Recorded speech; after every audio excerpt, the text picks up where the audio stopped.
It was a bitterly cold morning in the small town of Maplewood, where silence hung thick in the early mist and the air tasted of rust and pine. The sun had barely broken the horizon when Frank Ellison, a weathered mechanic in his late 50s, unlocked the doors of his dusty garage, Frank's Auto and Repair, with a steaming mug of black coffee in one hand and a slow sigh on his breath. Frank was the kind of man who fixed everything except himself.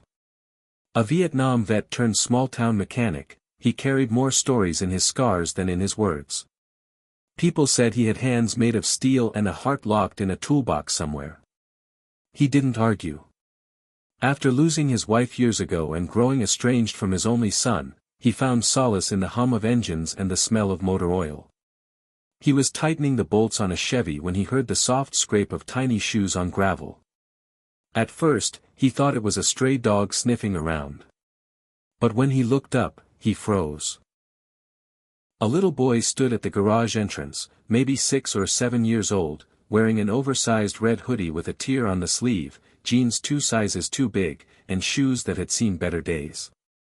He held something clutched tightly in his hands, a broken toy car, the kind with a wind-up motor and a missing wheel. The boy looked up, his eyes wide and honest. "Sir," he said with a shaky voice, "I don't have a daddy. Could you fix this?"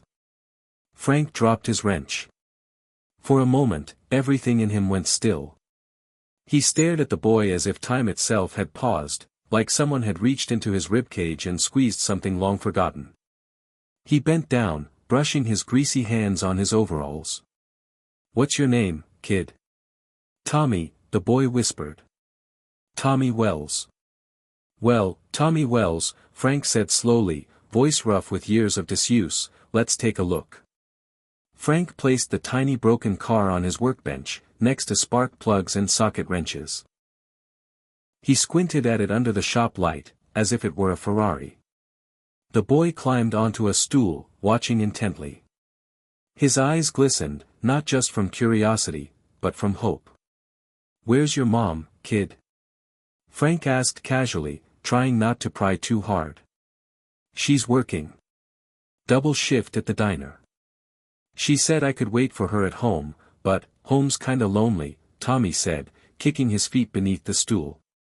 Frank nodded. He understood that kind of lonely, the kind that doesn't make a sound but sits with you like a shadow. "You like cars?" Frank asked. Tommy lit up. "I love them. My dad used to, well, Mom said he used to fix cars too. But he went to heaven when I was little." The words hit Frank in the gut like a piston misfiring. He swallowed hard, focusing back on the toy.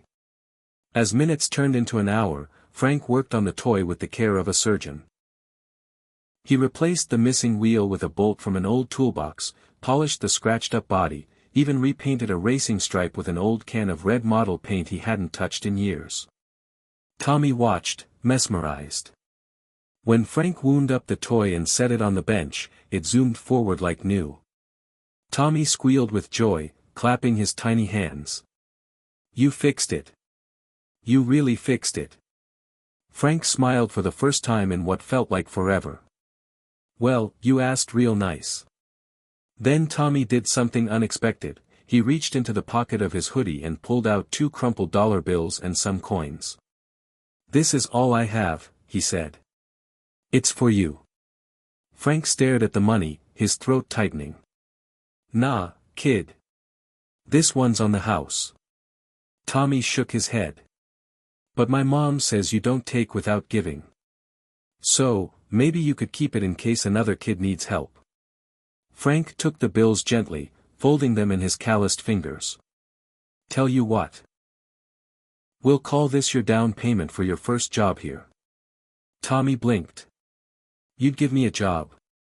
"If you're interested in learning how to fix things," Frank said, nodding. "Come by after school. I'll show you the ropes." Over the next few weeks, Tommy came by every afternoon. Frank taught him how to check oil levels, change tires, and even rebuild a carburetor.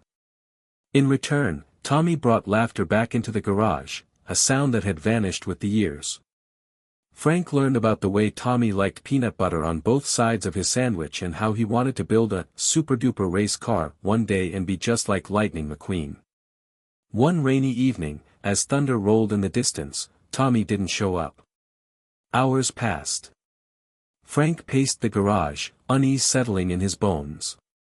The next morning, he drove to the diner and asked for Tommy's mom. A tired-eyed woman named Linda met him with surprise. "I'm sorry," she said, "Tommy's sick. High fever. He kept asking for you, Mr. Ellison. Said he had to give you something." Frank's voice cracked. "Can I see him?" The hospital room smelled sterile and sad. Tommy lay pale against the pillow, the toy car sitting beside him on the blanket. His small chest rose and fell shallowly. Frank sat beside him, gently taking his hand. "Hey, champ. You scared me." Tommy's eyes fluttered open. "I saved it," he whispered. Frank frowned. "Saved what?" Tommy reached under his pillow and pulled out a folded piece of paper. "For you." Frank unfolded it, and his eyes stung with tears. It was a crayon drawing, a car, a garage, and two stick figures, one big, one small, standing beside it.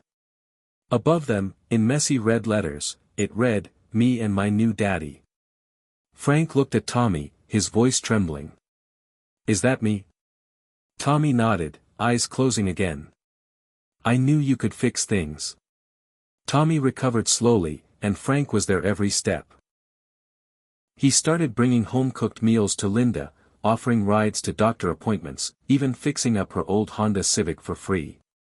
One evening, after a long day, Frank sat on the porch with Linda watching Tommy race his toy car along the steps. "He loves you, you know," Linda said softly. Frank nodded, his eyes never leaving the boy. "I think I needed him more than he needed me." She smiled. "You didn't just fix a toy car, Frank. You fixed something much bigger." That Christmas, Frank officially adopted Tommy. They repainted the garage sign together. It now read, "Frank and Sons Auto and Repair." The town noticed.